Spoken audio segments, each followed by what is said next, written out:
In a short stretch of time from the mid-90s to the early 2000s, a relatively small group of people started playing around with this thing called the World Wide Web. They had the audacity to think they just might change the world. This project introduces you to the OG players from those hallowed days and lets them tell you what it was like and how you should have been there.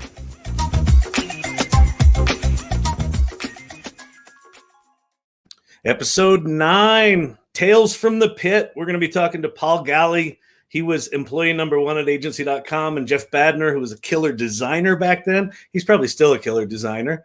Ritesh. Mr. Shannon, sir. How are you? It is Friday at noon. Happy Friday. Exactly right. Exactly right. Time to go in the Wayback Machine, isn't it? That's right. Things are good. Then Denver, you had a lot of snow, I hear, right? Yeah, we had maybe in the mountains. Down here, we had 4 or 5 inches. It wasn't bad. Not too bad. Not for Colorado. It's some minor shoveling. It's not East Coast snow, and it's sunny today, so it's good. I was talking to my brother yesterday in London, and they had an inch, and the whole city shut down. Yeah. They didn't know what to do. Amazing, right? Yeah. Well, here we go. We got Paul. I haven't seen Paul in 20 years, I think, right? I know. It's crazy. Well, before we get to them, let's do our little housekeeping stuff. Absolutely. Here. So if you're watching this, check out youshoulda.com. You can see upcoming guests. We have some fun shows coming up. You can see past episodes. You can read transcripts. You can get audio podcasts. We're on all the platforms. We are influencers.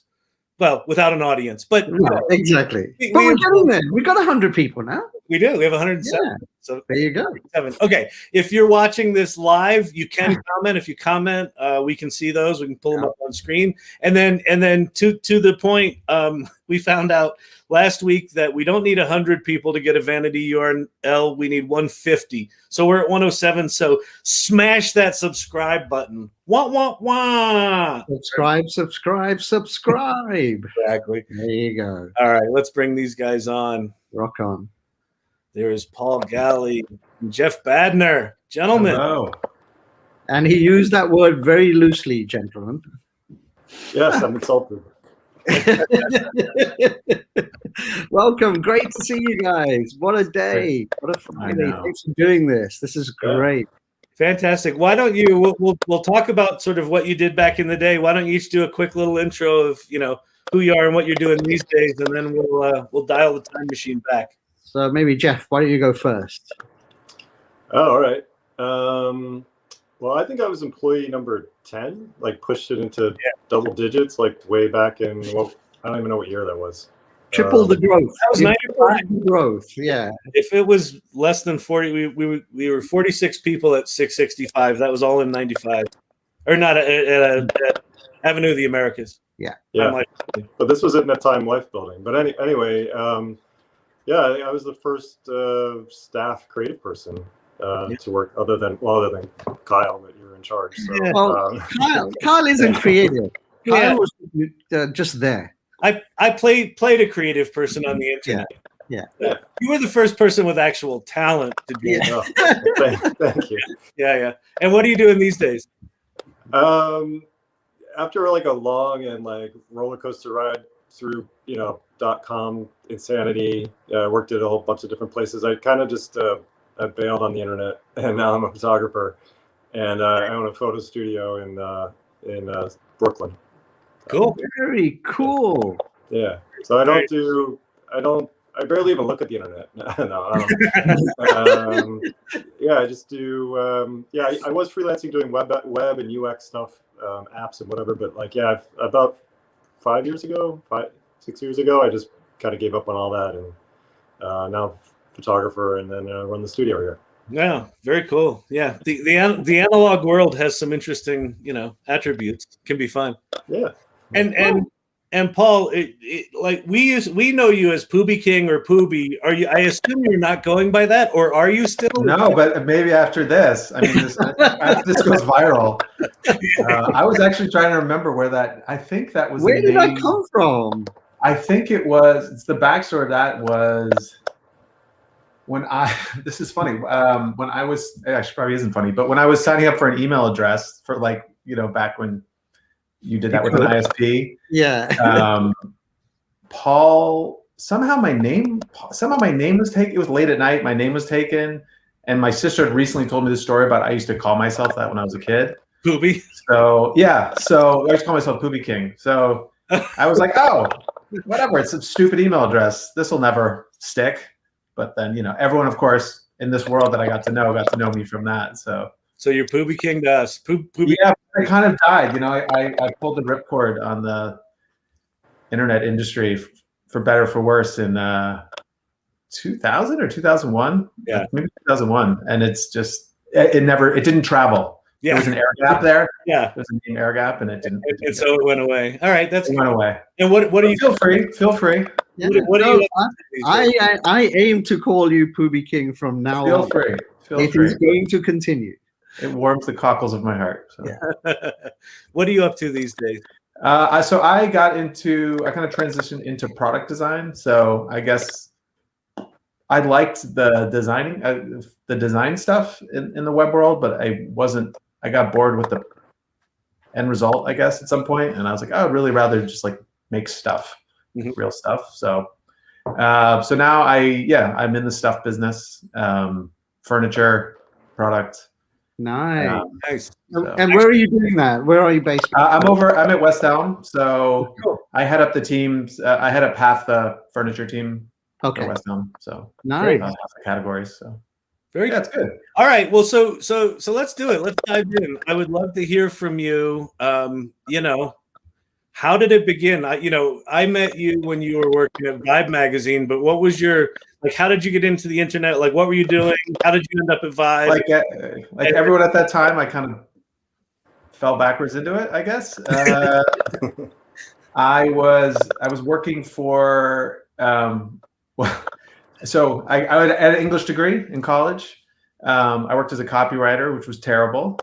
And then I worked as a stock boy at a cosmetics store, which was probably more fun, but paid even worse. Yeah.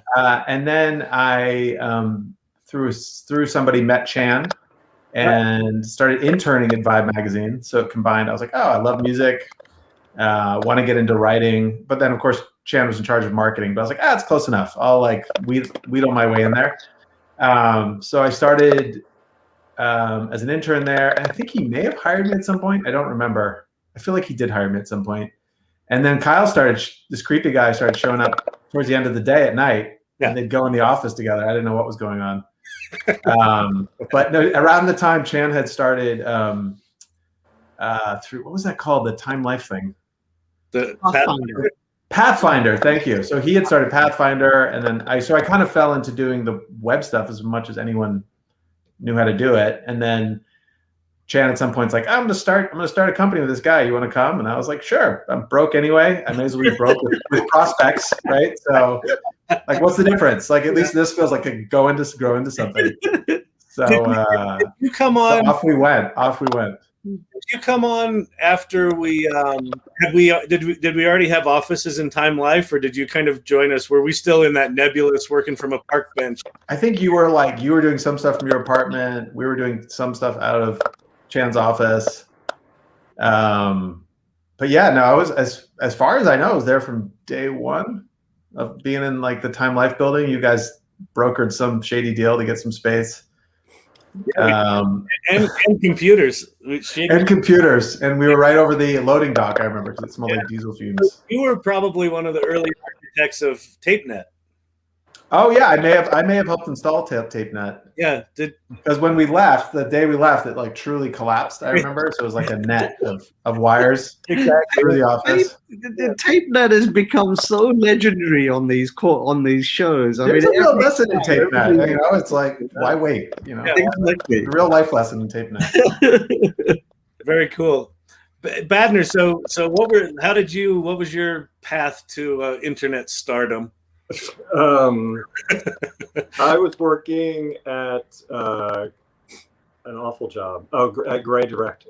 And you were working for a proper big ad agency then? Yes. I went to school for graphic design. I wanted to work in advertising. Came to New York from Philly. So that was like the second job I had in New York. And I hated it. I was literally making junk mail. Like the crap that comes in your bill, you know, like, see? Yeah. whatever. The statement stuffers, right? I remember those things. Yeah, Yeah. FSIs, right? Freestanding inserts. There you go. Something This thick, lots of therapy. I blocked all that out. But my art director, my boss, was Chan's sister, and I had done a project for her with I did little icons or something, and she's like, "Hey, my brother's starting this internet thing. I don't know what that is, but he needs icons. Do you want to go do that?" And I said, "Sure." I was getting, I don't know, I don't know what I was making at that job, but I'd take any freelance I could get. And I emailed Chan, and he's like, "Yeah, come in, come talk," because you're already at the Time Life building. And he sent me the address. I was like, "Oh my God, it's the Time Life building. How cool."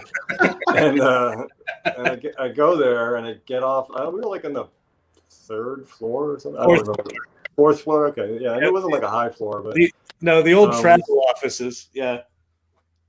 So I get there, and it's this creepy kind of weird hallway, and then you go into this the carpet. dark, you remember the carpet? Room. The crazy carpet. It smells like Mountain Dew.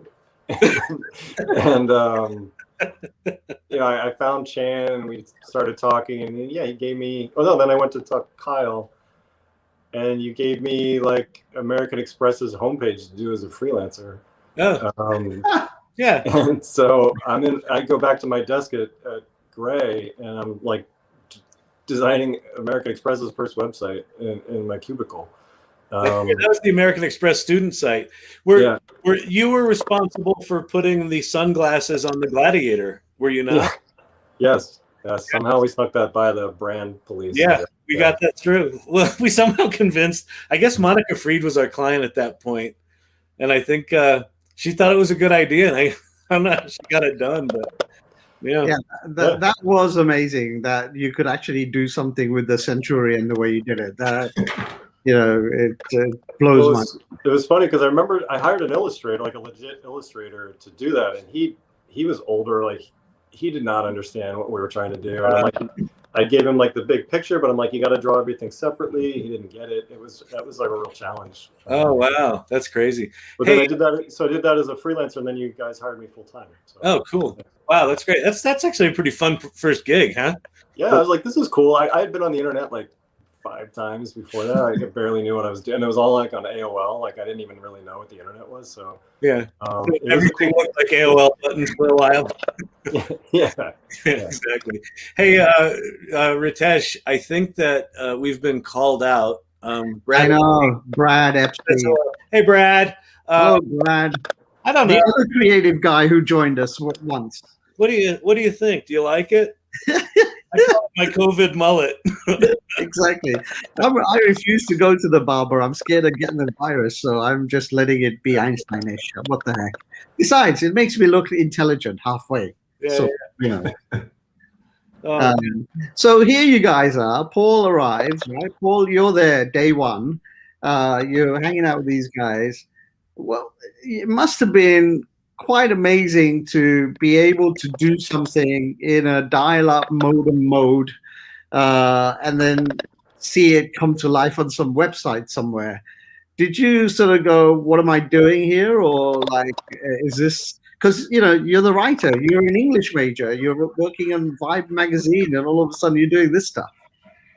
Yeah, honestly, I just like that I like that no one knew what they were doing. It was very liberating to be 22 and just be I'm kind of expert level at this.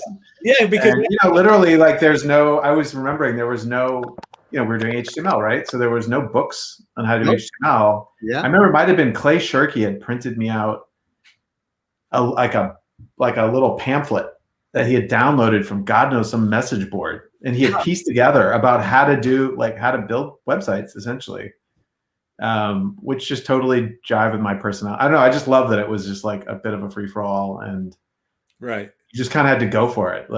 It was sort of great. So, when did we start using the term site builder? Because we eventually started calling the HTML guys site builders, right? You were a site builder. Oh, that's right. I probably I didn't have any graphic design degree.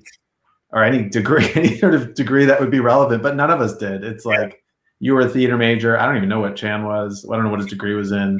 Fiction. Clay was like a lighting designer or a painter or something. Yeah. I don't even know what he did. Like, yeah. And we all just, it's kind of like, you want to do it or not? Like, you just dove right in, right? And then we got people with degrees like Geoff who had some skills. Yeah. And then everything else was just self-taught. Like, it was sort of great. Yeah. So. And Geoff, how was it for you? I mean, you were working in some big agency, right?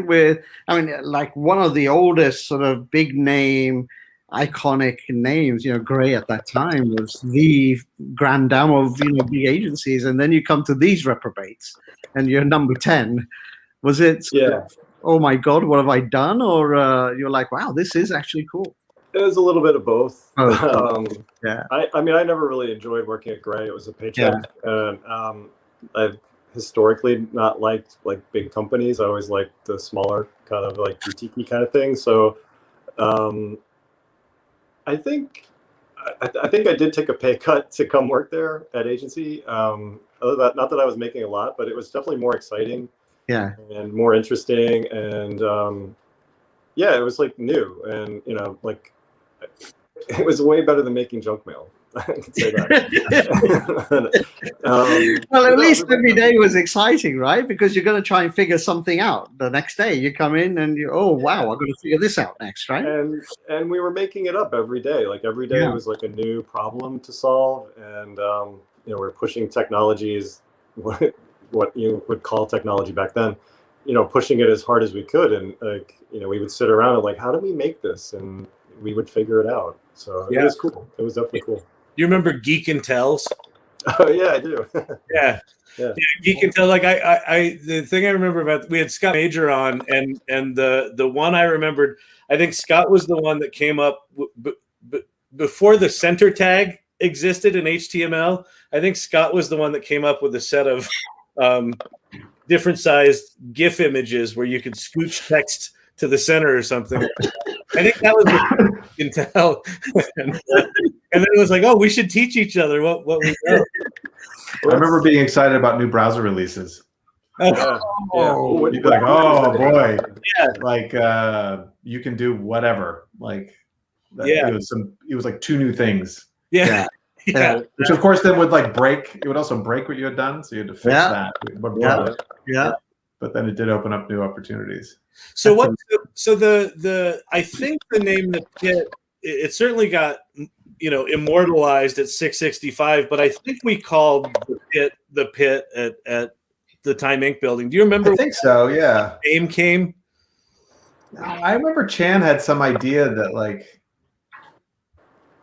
I remember he wanted to build this mythology of the people building the site. I just have this vague memory of that. And like, so he could bring clients in and be like, oh, that's the pit. Oh, that's where it happens. It's like to kind of, because there was so much mystery around it, right? That he could like keep up the mystery. So I think I was more than happy to be in the pit. That was fine. But And what was it like, in those early days? So we grew from, the 3 of us to I think 46 people before we left the Time Inc. building. Like just describe that first 9-month period where that was only 9 months. That was only 9 months. 9 months. Wow.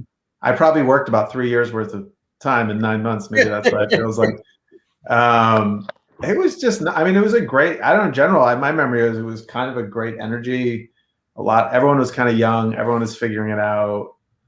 It was hard to have too much of an ego because no one really knew what they were doing. So it's not like, so you could be like, oh, so-and-so's the real expert. Like it was a lot of, I don't remember it as like a fair amount of camaraderie and just like common purpose. Which was great. It was weirdly felt like an extension of college, like the vibe a little bit. Oh, that's interesting. Yeah. Because it was just kind of like you're there figuring it out, you're meeting people. I just remember we would like work really hard and then we'd all go out. Like, yep. That's my memory, that it was just like a lot, like we worked hard, played hard kind of thing. And it was, but you get up the next day and do it again. I never got home before, I don't even know, midnight, 11. Like you work till 8 or 9, go out for a couple hours, go home, and then. Yep. I remember it was like 12 to 14-hour days, 7 days a week. We started essentially in January of 95. And I remember in September of 95 was the first weekend we'd hired enough people that I could take a day off. I remember it being like my physical body was so exhausted. I was like, oh, like when people talk about being exhausted, I actually now know what that means. Because I remember taking off a day in September and I was like, oh, this is a big deal. But yeah, I vividly remember being in a cab with Clay going back to Brooklyn. And we were so giddy that it was light outside. Oh. We hadn't like been outside like in the light. And that window had that office had, it was like Vegas because the office had no windows. Yeah, exactly. You never knew what time of day it was. Wow. So we just work and work and work, and everyone was into it, you know. So it was. Yeah. How about you, Geoff? What do you remember from those formative days in the dark, dank offices in the Time Inc. building? Yeah, I mean, basically what Paul said. It was like an extension of college.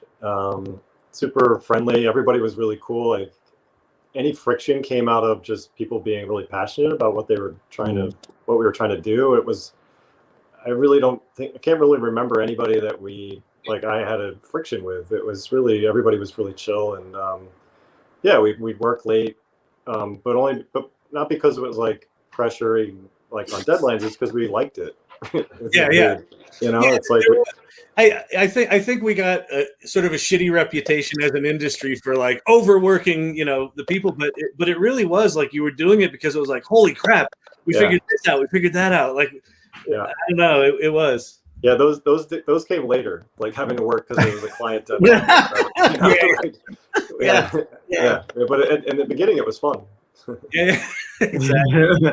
So now you're 40 people moving to 665 Broadway. That's when when I joined when we were at 665 Broadway, and the pit was legend by then. You had to go around the corner, down those steps, and did the culture change for you two guys? Did you feel a difference as the company started to grow? Or because of the way it was all set up, you didn't see that much of a difference of what you were trying to do? Because it was still pioneering stuff in 96, 97, 98, right? We're still figuring stuff out. I mean, the stakes got higher, I guess, right? Yeah, exactly. So, it's sort of like you felt it felt pressure. like a bit of I think collectively the pressure went up, which is kind of to be expected, right? It's like, so you have probably a company, you guys probably had a big lease. You had to you're getting bigger and bigger clients, the stage is getting bigger. Well, Omnicom had also invested, right? So that's true.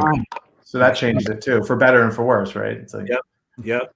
That's right. What was the difference working from that initial group at the Time Inc. building to the time at 665? Like, what was 665 like? That's interesting. What was the difference?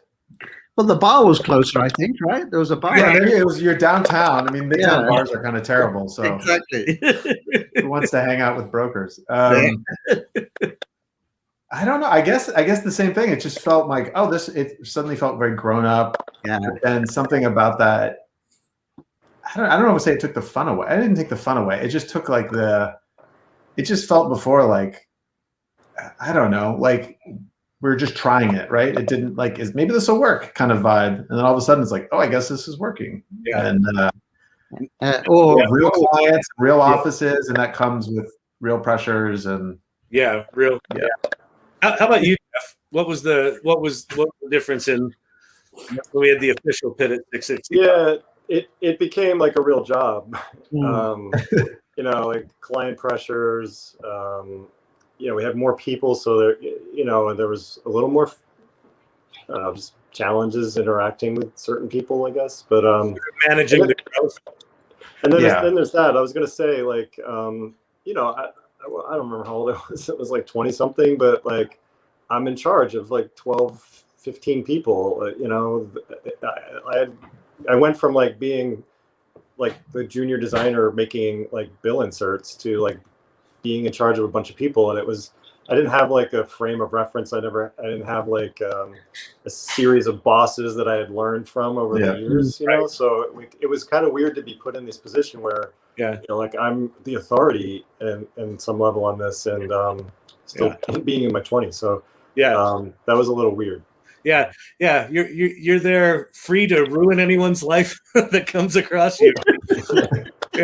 Well, But you know, like with the added workload and responsibilities, whatever, we played harder too. Like Yeah. I had turntables in my office, and we had beer Fridays, and we had back rubs, and we had all these other, because like the money was so weird. Like it was just, I don't know, we had all these perks that were coming to us, and so while we did, you know, it got a little bit more like we were working harder, but we played it harder too, I think. That's interesting. Poobie, you and I talked last night briefly. One of the things I remember is you'd been working as a site builder for a while, and a lot of other folks were getting promoted into management, and you didn't. And I think at one point you said, you know, I think I want to be promoted, like, because I've been here for a while, and right. I want more money. But like there was some prestige that came with it, and then so we promoted you to manager, and I remember shortly after that, maybe a month or two, you came into my office and said, "Yeah, I don't like this manager."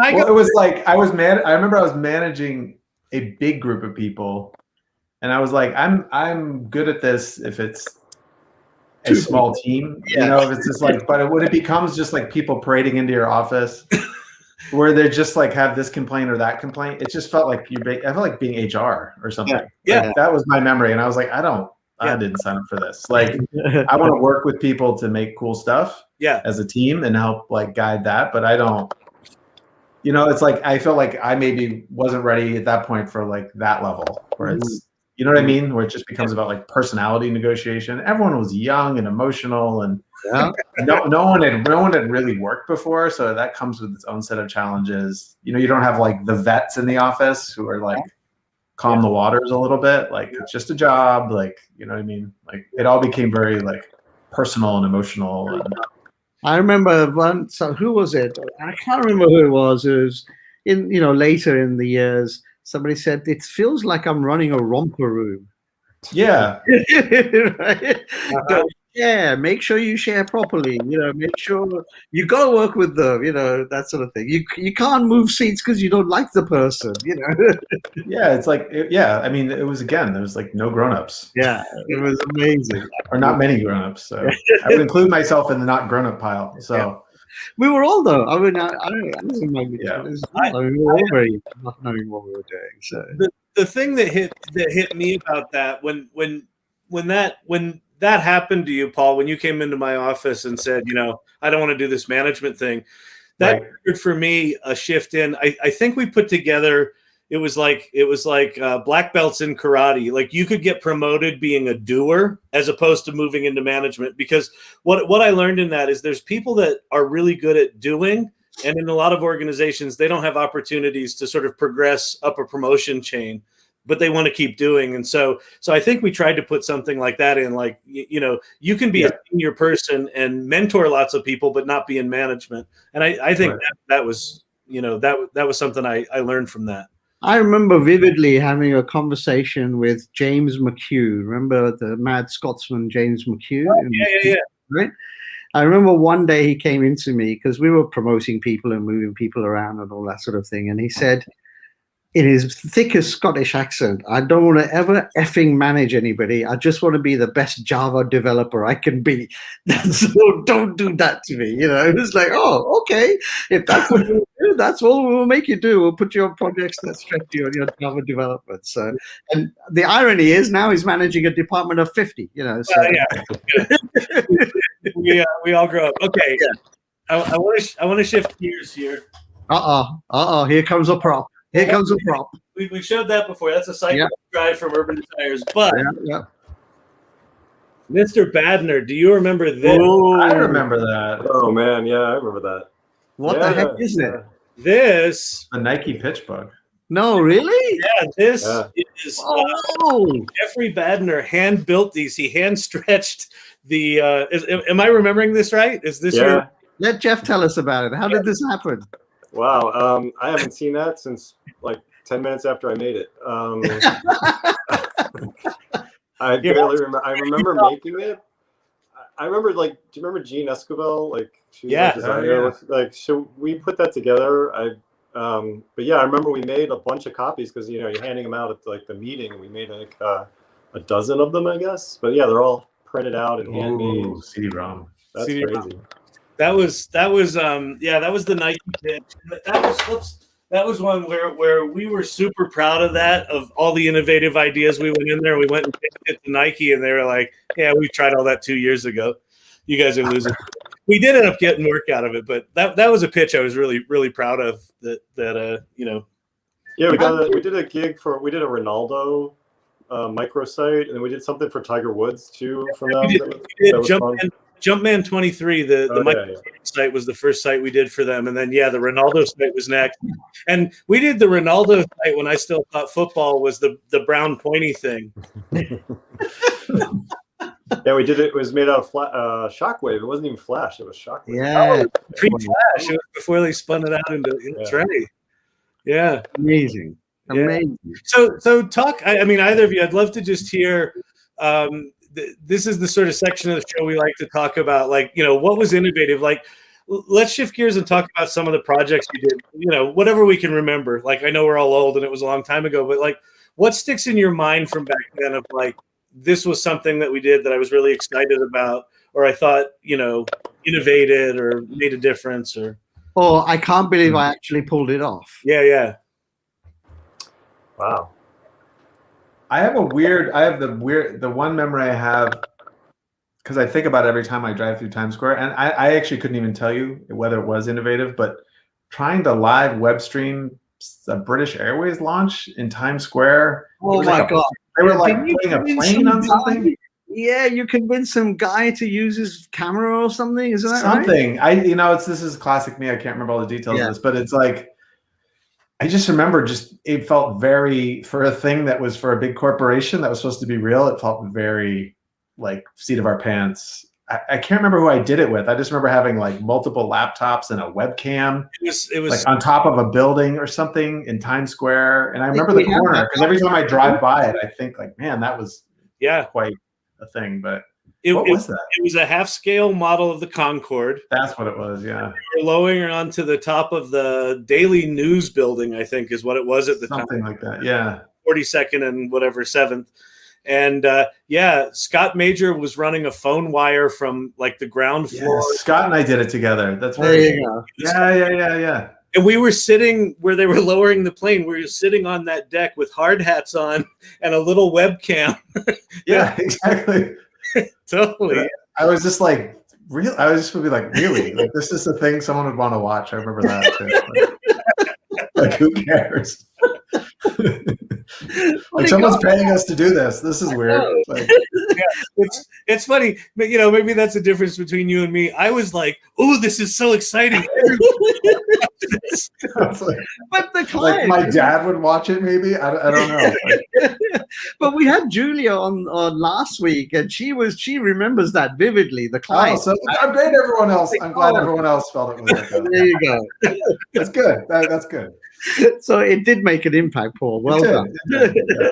Yeah. I don't know if that's innovative or not. I have no idea. Well, it was. I mean, look, you couldn't stream anything live in those days, right? I mean, come on. So running a phone line down from a roof somewhere, I can Major recall this as well on our first show, if I remember. Yeah. It's, and I think that we had to write a JavaScript that basically took a screenshot or took a photo. Yeah, that sounds right. Uploaded it and then took another one. So I think we were streaming it, a frame every 2 seconds or something like that. It was really exciting. Scintillating, yeah.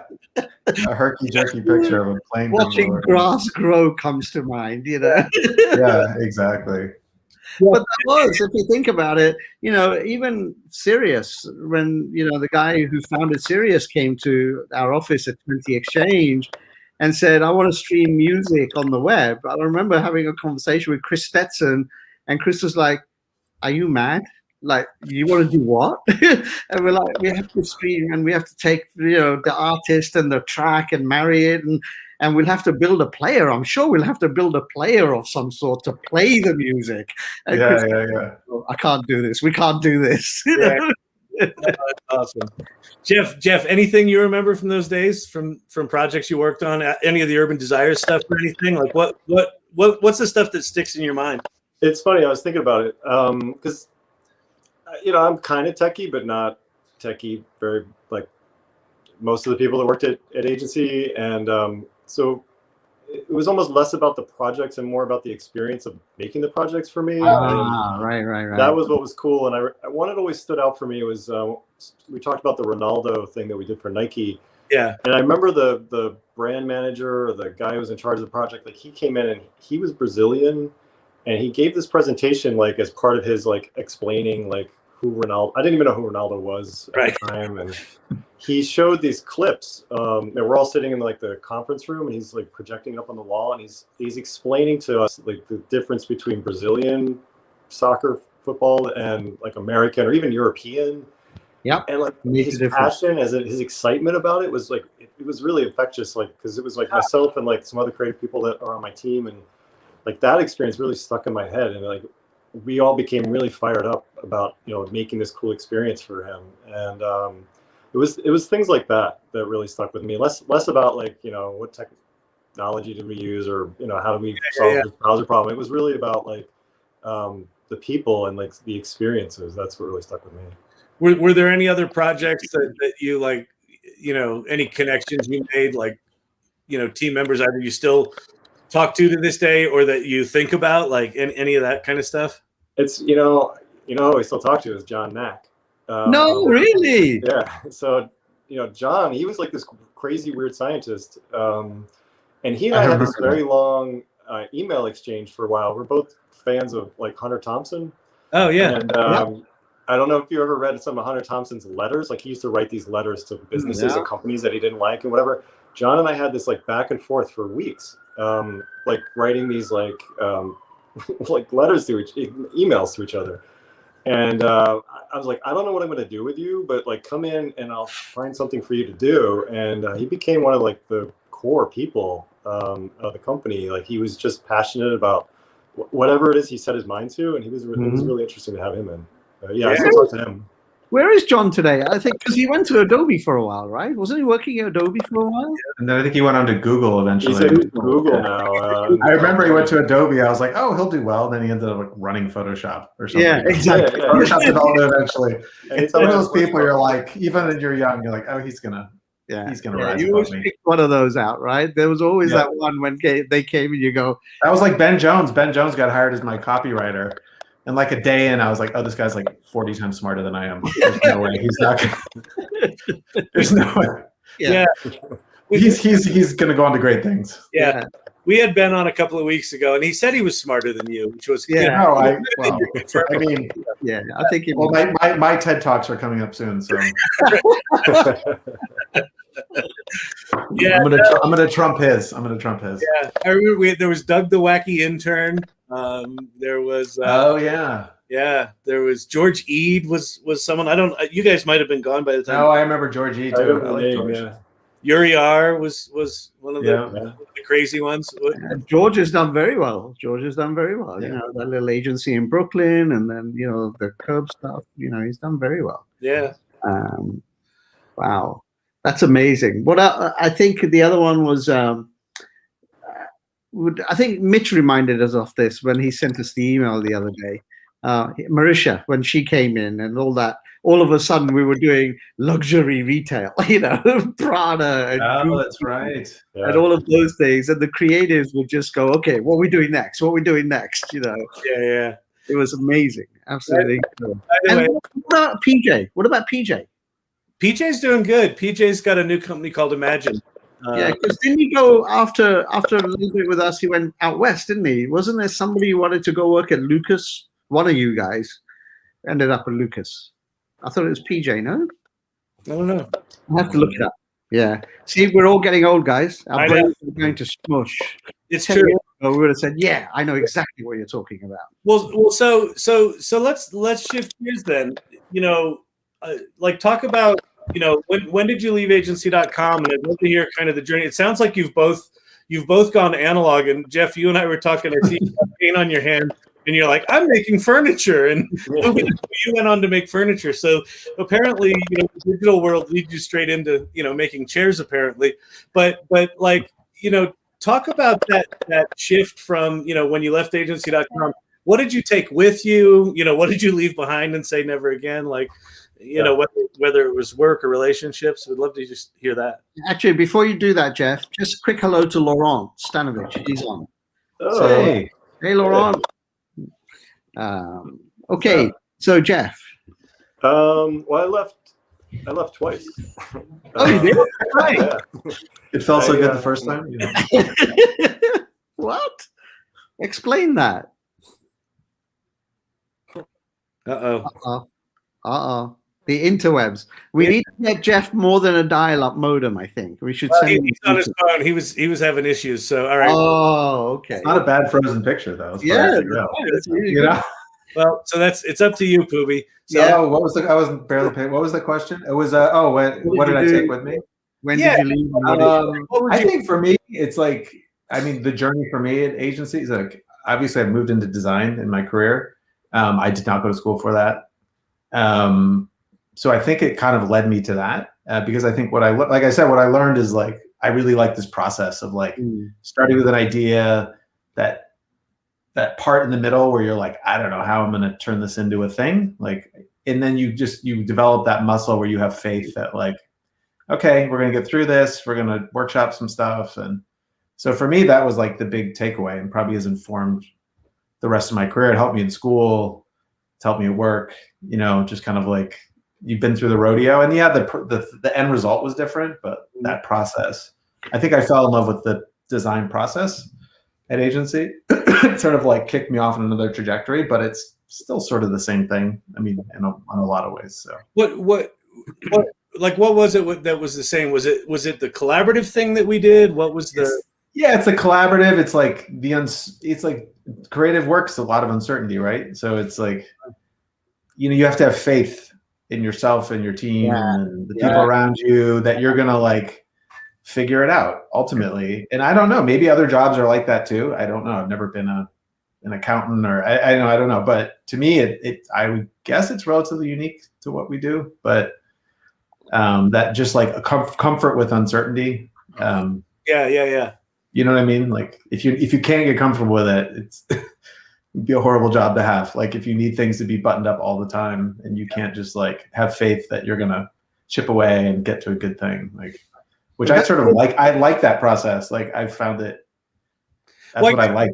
I guess that was kind of like, you know, website building is this thing of, you know, you put all these little pieces together, you see if it works. You have a bigger concept, right? It's like, what's the concept and how does the thing inform the concept? And then and then vice versa, right? So it's like this interplay back and forth and it's not that different.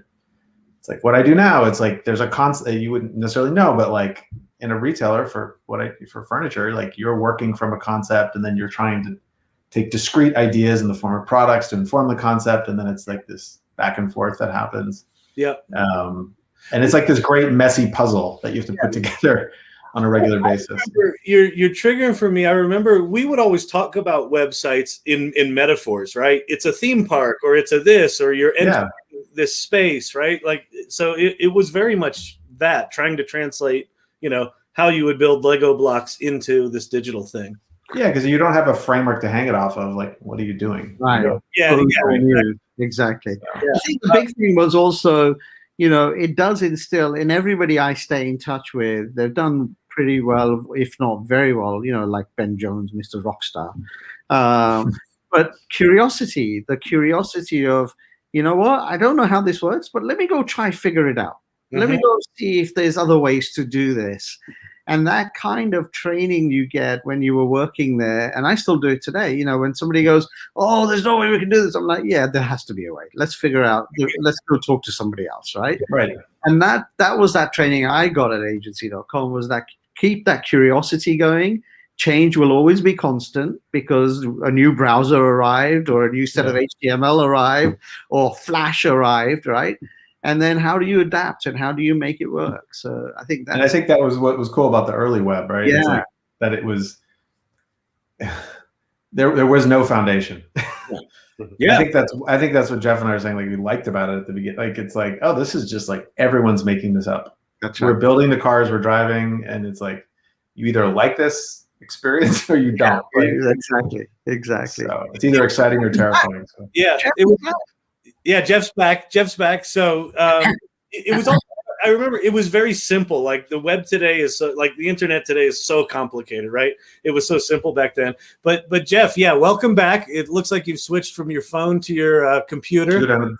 Yeah, we'll see if this works. I don't know. I have internet. Yeah, well, we started out, the web didn't work, so we went to the phone, and that worked for a while, and then it died. You said your phone overheated. So overheated. It gave me a warning. It said it's too hot, and it shut down. The conversation's just too scintillating. Very risque what we're talking about, buddy. Yeah. So what did you take from those days? Yeah, I think we touched on it. It's like the curiosity and like being comfortable with constant change was really, I took that to like other jobs and also like other things I do. It's like, just not getting comfortable with the situation because it's going to change, and whether that's a new technology or whatever, like got really cool with that. And then there was one thing, Kyle, I don't know if you remember this, but we were at the Broadway office, and you took all the creative people, and we did like an Upright Citizens Brigade thing. I don't think we ever talked about this, but like I got so much out of that, like because it was like lots of improv games to like help. The idea was it helps you like when you're pitching clients or you're talking to people, like and yeah, there was like the yes and game that you play where like somebody says something like ridiculous and you have to say yes and then you build on it. Yeah, I use that so many times. Like that was like one thing that like I took everywhere with me after working at agency. It was things like that. Again, like I mentioned earlier, it was about the experiences that I really that's what kind of stuck with me when I went on. Process. Yeah, that was yeah, because I think part of that was we were all just trying to figure out how to do the internet stuff, but we were also trying to figure out how to run a company while we were growing it really quick. So part of it would be, I would just hear from people, okay, we're miserable now, or we don't know how to pitch, right? And so I'm like, okay, like I had an acting background, so I'm like, we'll do improv classes. So a lot of the stuff was just like figuring it out. Like if people are miserable, what do we do now? And yeah, I'm glad you reminded me of that. I remember we hired a magician at one point for creative directors. We had brought in from everywhere, and we had the magician do a trick. His name was Michael Chout, and he did this trick. It was like a prediction trick, and then we broke people into groups, and they tried to figure out how he did it. And then they presented that, and then he at the end actually revealed how he did it. And so it's stuff like that was always that sticks with me as really memorable. So that's cool that you remembered that one because I'd forgotten about the improv stuff. Yeah. And so now you're sitting in Brooklyn. Your photo career is off the ground here, Geoff. By the sound of things, are you enjoying that? Have you completely sort of said, you know what, never again will I go near the web? Or it's funny because. So I towards the end of my like internet career, I was doing more UX. I kind of got tired of like fighting for creative stuff, and then the client being like, no, and then the UX person says one thing and like shows one chart, and they're like, oh yeah, that's it. Like I had said the same thing, but because he had charts.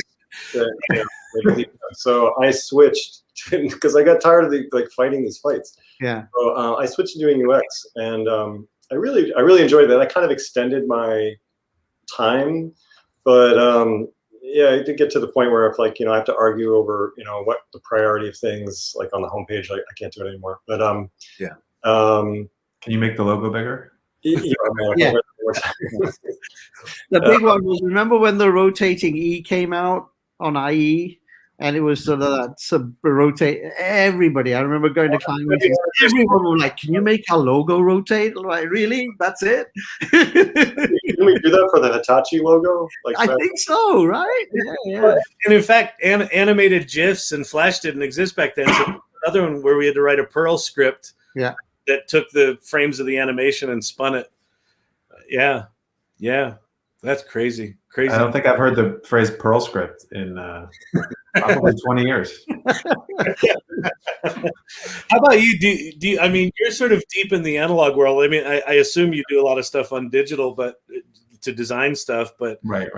do you miss any of the interactive stuff, or are you like, I like the real? I don't. You know, it's fun. I just feel like I don't know. I don't even know what it is, to be honest. In a way, it's like I could fix it's like I feel like I could fix the VW bug, but everyone's driving like complicated cars now. Yeah, it's like it's like that's sort of like my level of knowledge.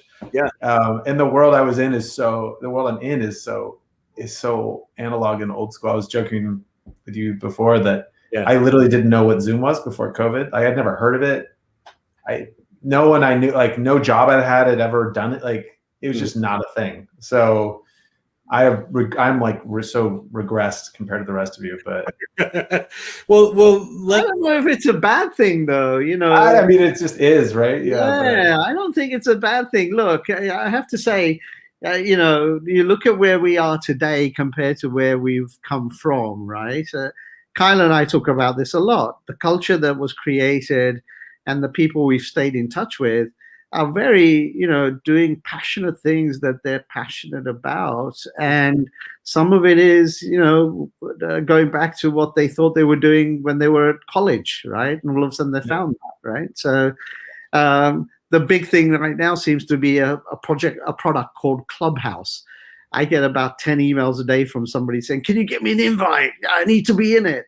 And I think that's the bad side of what we've just created with all this social and all of the craziness that's going on at the moment. Sometimes I feel like we should go back to 1995 and start figuring stuff out again, right? Break it up and change it. So that's my view anyway. Exactly. That's crazy. You know, so I don't think it's too bad. You should watch this show on BBC called The Repair Shop, Paul. Oh, my wife, she told me. I watched one episode. It was pretty fascinating. It's fascinating, you know, taking those artisans, that skill that's just non-existent at the moment. So just for you, Geoff and Kyle, it's a show where you can bring something very old and then they fix it for you. So, you know, yesterday's episode, a woman brought in a sort of an all-in-one record player radio thing that her grandfather had bought in 1914 or something, and the turntable was a little broken, the needle wouldn't work, the speakers weren't there, but she wanted it repaired.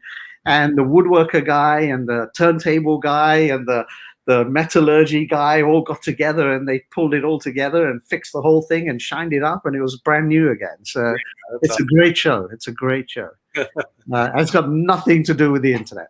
Yeah, exactly. Well, I actually talked to both of you before this, but it sounds like COVID kind of hit both of your businesses in different ways. Like, you know, like I mean, where at West Elm, it's remarkable. It's been remarkably. I don't want to say it's been good because that sounds terrible, but the business has been remarkably strong. Like we were shocked, and I guess in hindsight, like we shouldn't have been in a way, because like people are stuck in their houses. Of course, they're going to buy stuff for their house. Well, they need desks and chairs, and they need the stuff. I mean, I know. And I lucked out that where I work, the internet presence, their ability to sell stuff online was already very robust, which maybe other retailers didn't have. So the transition, while not seamless, was pretty good compared to, you know, like our stores. A lot of our stores closed, like everybody, but we had our best year ever. Right, which is weird because we were very much a brick and mortar business, so it kind of forced this evolution. But so you're saying that you're still in the web business? I think that's well, aren't we all? It's like you ask Ben, like, how does Google make money? He's like, from the internet. Like, there you go. It's like the oxygen. It's like. And how about you, Geoff? You've got a photo studio, right? So that kind of requires physical in-person activity. So yeah, I mean, I was shut down hard for 3 months, March, April, May, and then June it started to trickle back, and then August was like a regular month last year, and it's been up and down since then. It's a 5,000 square foot space, and I also rent it out for weddings and events and things like that. And like that's all gone. Like people ask me, I get all the time, like people, can I have 150 people at my, you know, for birthday? I'm like, no, you can't do that. No, exactly. The productions have coming back. Like I had a bunch of shoots here last week. There's something pending with HBO that I'm fingers crossed. So yeah, it's coming back. Like productions are coming back, which is good for me. So yeah. What's the URL of the thing? Like, I don't think we have a huge audience, but like, we have 100 people. Come on, we have 100. It's warehousebrooklyn.com. That's the warehousebrooklyn.com. Right, you 100 people watching this. Yeah, but you should all book it, but you can't all go there at the same time. Yes. Thanks, Kyle. Your check is in the mail. I'll send it to you. Paul, I will say to you that we've procured more West Elm stuff coming into the porch of this house in the last year. Thank you. There's lamps, there's seats, there's chairs, there's all sorts of stuff my wife's procuring from you. Fantastic. Are there any particular product you've designed for West Elm that you're particularly proud of? We should tell the world. Oh, I don't know. I mean, unfortunately, I don't really design anything anymore. I just kind of. You just kind of oversee. I help oversee. Yeah. So if I said anything, I'd be taking credit for work that other. He's a manager. He's a manager. I know that's the grand irony, right? So it's a little easier when you're not 22 to do it. So true. You've had a few more bosses, a little more life experience. Yeah, it feels a little less forced.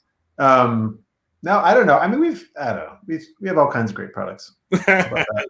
That's good. Good corporate man. Good corporate man. Yeah. The comms department will be very happy with him. There you go. Guys, thanks for doing this. It's really a pleasure to have you on and just talk about. It's good to see you guys and catch up. Yeah. Well, you actually haven't changed at all. You need to grow hair like this and maybe get some glasses. Oh, it's like my hair's short on the side. You can't see that. Okay. That's the trick. It hasn't penetrated the top of the head yet, but it's coming. Geoff, great to see you as well. Hey, too. Thank you. So cool. Thank you for doing. Have a great. Good to see you guys. All right. All right. See you.